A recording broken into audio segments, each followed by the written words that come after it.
A'udzubillahi minasyaitonirrajim. Bismillahirrahmanirrahim. Assalamualaikum warahmatullahi wabarakatuh. Alhamdulillahirabbil alamin wassalatu wassalamu ala asyrofil anbiya'i wal mursalin wa ala alihi wa sahbihi wa man tabi'ahum bi ihsanin ila yaumiddin. Amma ba'du. Para sahabat semua dimanapun kalian berada, alhamdulillah kita sudah menyelesaikan 6 pertemuan dalam pertemuan-pertemuan sebelumnya, dan ini adalah pertemuan ke-7 kita, hari ke-7 kita dalam membahas, mengkaji dan membaca Kitabus Shiyam yang disusun oleh Lembaga Fatwa Mesir, Darul Iftah Al-Misriyah. Kita pada pertemuan kali ini halaman 31 akan membahas tentang derajat atau level-level orang yang berpuasa. Jadi tingkatan-tingkatan orang yang berpuasa itu ternyata tidak berada dalam satu tingkatan derajat ataupun level.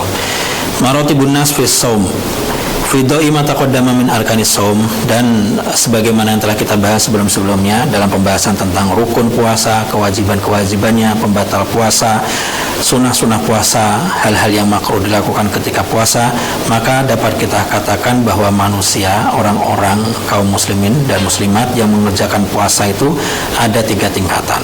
Pertama, shaumul umum atau puasa orang awam atau puasa pada umumnya. Kemudian shaumul khusus, puasa yang lebih khusus lagi, orang-orang khusus. Wa shaum khususil khusus, puasa yang lebih spesifik dan lebih khusus lagi dari yang sebelumnya. Amma shaumul umum fahuwa, puasa umum atau puasa orang awam, level tingkatan paling rendah adalah kaful batni wal farji an qada'i syahwah kal akli wa syurbi wal jima', yaitu menahan dari fisik atau penahanan dalam arti fisik, yaitu perut, kemudian kemaluan, untuk melaksanakan atau untuk melakukan dan mencapai kepuasannya, syahwatnya, yaitu dengan apa? Baik dengan makan ataupun dengan minum ataupun dengan berhubungan suami istri atau berhubungan biologis. Amma shaumul khusus, adapun puasa khusus, puasa tingkatan yang kedua, yaitu adalah menahan perut dan juga alat kemaluan dan juga menahan seluruh anggota tubuh yang 6 atau 6 anggota tubuh lainnya, yaitu apa? Pendengaran, penglihatan, lisan, tangan, kaki, dan kemaluan. Jadi selain menahan perut dari lapar dahaga, juga menahan 6 ini tadi, yaitu penglihatan, pendengaran, kemudian lisan, kemudian tangan, kaki, dan kemaluan.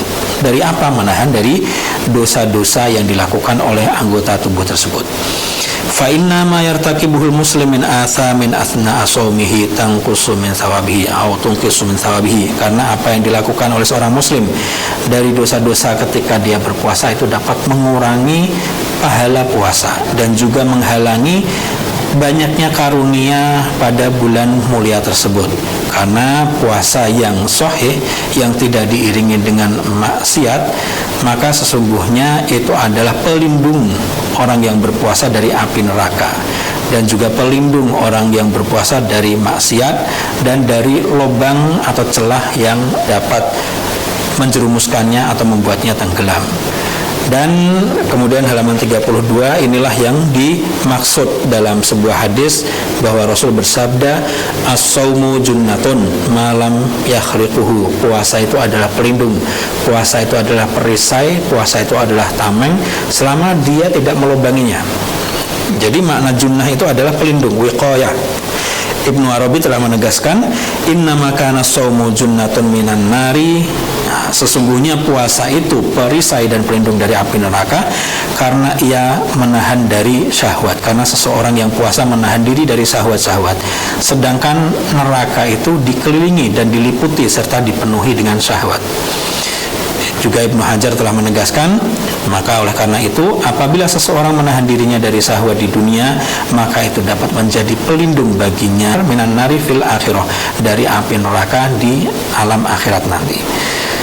Fal khusus minal mu'minin, adapun yang dimaksud puasa orang-orang khusus dari kaum mukminin itu adalah orang-orang yang senantiasa berupaya untuk keselamatan puasa mereka dari dosa-dosa. Maksudnya untuk tidak dinodai puasa mereka dengan dosa-dosa, dengan bersungguh-sungguh dalam diri mereka akan hal tersebut, yaitu dengan mencegah anggota tubuh mereka semuanya itu dari melakukan hal-hal yang terlarang.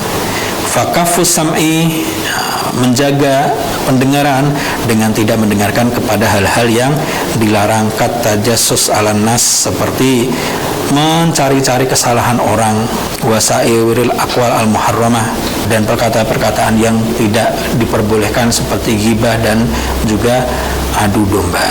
Wakaful basar, menahan penglihatan dengan tidak melihat kepada hal-hal yang dicela oleh syariat, dan juga hal-hal yang dapat melalaikan dari zikir kepada Allah, melalaikan dari mengingat Allah Subhanahu wa taala. Kemudian selanjutnya di halaman 33, wakaful lisan, menahan lisan maksudnya adalah dengan menahannya untuk tidak berkata-kata yang tidak pantas, berkata dusta, berkata ghibah, berkata namimah, mengadu domba, mengucapkan kata-kata kotor, menghina orang-orang, merendahkan manusia, melakukan kesaksian palsu, dan juga menyalahi janji atau tidak menepati janji. Dan itu semuanya adalah perkara-perkara yang dilarang, dan seseorang menghindari perbuatan tersebut dengan menahan lisannya ketika puasa.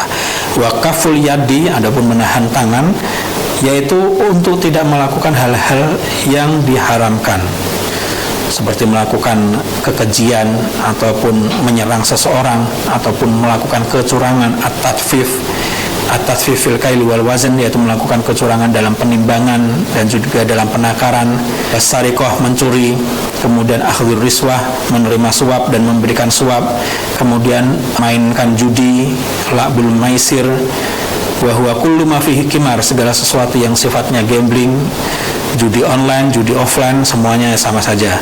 Wa kitabatu ma yahramu nutuq bihi, menulis hal-hal yang diharamkan untuk diucapkan, memposting sesuatu yang diharamkan.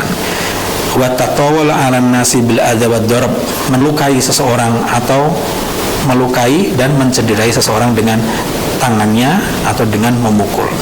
Wa kafur rijli, menahan kakinya adalah dengan tidak berjalan kepada perkara-perkara yang dilarang dan yang berdosa, seperti dia berjalan ke sana kemari untuk mengadu domba, dan itu adalah hal-hal yang dilarang. Dan juga misalkan berjalan di hadapan orang yang sedang sholat, qasdan min ghairi hajah, dengan sengaja untuk melakukan hal tersebut untuk mengganggu. Kemudian selanjutnya sahabat semuanya di halaman 43, wakaful farj, menahan kemaluan adalah mencegahnya dari hal-hal yang tidak diperbolehkan dilakukan oleh orang yang berpuasa pada siang bulan Ramadan, seperti berhubungan biologis dan juga melakukan hal-hal yang lainnya yang tidak diperbolehkan, seperti zina, wal liwat itu hubungan sesama jenis, wa ityanul bahaim, menggauli binatang. Ya, ini disebutkan seperti ini, menggauli binatang tidak boleh. Wal istimna, mengeluarkan dengan tangan, bilyat, wal wata' fil haid, dan menggauli wanita yang sedang haid. Ini adalah perkara-perkara yang tidak diperbolehkan.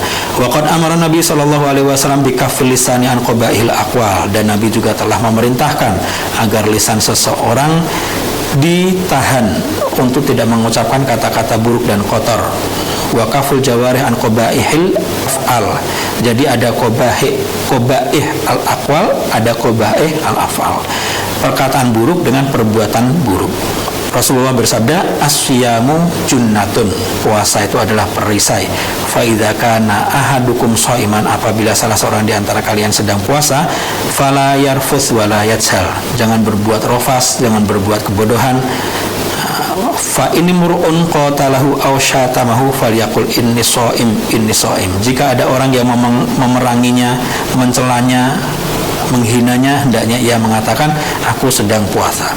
Apa yang dimaksud dengan rofas? Rofas itu artinya adalah perkataan yang keji. Bisa juga diartikan hal-hal yang menjurus kepada hubungan biologis. Nah, ini yang dilarang. Kemudian sahabat semuanya yang dirahmati Allah, halaman 35, di situ disebutkan, fa idza lam yazal al insan, apabila seseorang masih saja mengikuti hawa nafsunya dan mengikuti atau melakukan perbuatan-perbuatan maksiat, hendaknya dia mengetahui bahwa dia tidak mendapatkan pahala puasa Ramadan, akan tetapi dia hanya lapar dan dahaga saja. Karena Nabi bersabda, rubba shaimin laisa lahu min shiyamihi illal ju' wa rubba qaimin laisa lahu min qiyamihi illas sahar. Banyak sekali orang yang berpuasa dan puasanya itu tidak ada hasilnya apa-apa kecuali menahan lapar saja.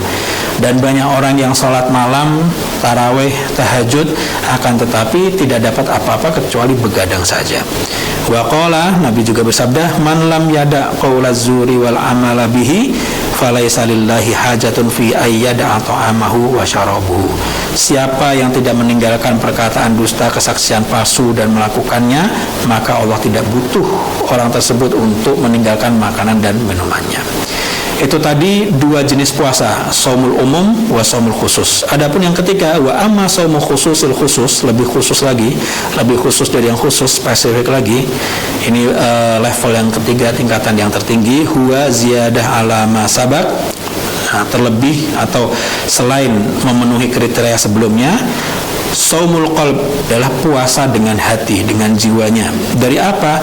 Dari segala obsesi yang hina, yang rendah, dan juga hal-hal yang merupakan sifat syahwat dia, dan maka dia telah mencegah hatinya untuk melakukan hal-hal yang atau penyakit-penyakit hati atau maksiat-maksiat hati, dan hatinya setelah itu tidaklah terikat kecuali kepada Allah semata, dan dia melaksanakan ibadahnya tersebut hanyalah untuk memenuhi atau untuk melaksanakan perintah Allah Subhanahu wa taala dalam memakmurkan alam semata atau alam semesta. Para sahabat semuanya, demikianlah itu tadi perjumpaan kita kali ini, dan insya Allah kita akan melanjutkan dalam pertemuan mendatang. Barakallahu fikum. Wassalamualaikum warahmatullahi wabarakatuh.